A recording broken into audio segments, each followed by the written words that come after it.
Shule ya msingi Luafe. Tunafanya kazi kwa vitendo bustani ya shule. Tukiwa kwenye bustani ya shule, tukiwa tunachuma mboga kwa ajili ya chakula cha wanafunzi. Namna hiyo.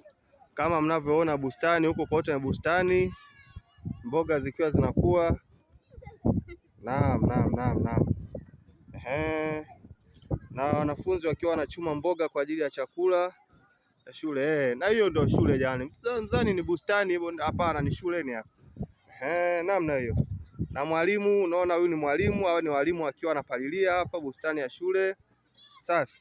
Na hizi ni mboga kwa ajili ya kula wakiwa wanafunzi wanachuma. Zipo nyingi. Namna hiyo. Na bado hatujachuma. Bustani ni nyingi sana, ukiona kule kuna mchicha hivi. Kwa hiyo tunaasa na shule zingine walime. Sisi Luafe tunafanya kazi kwa vitendo. Unauliza iko wapi? Iko Tanganyika, mkoa wa Katavi. Karibu sana. Unaona huyu madamu wetu, usimuone ni piskali, anapiga jembe, huyo ni hatari. Namna hiyo. Safi kabisa.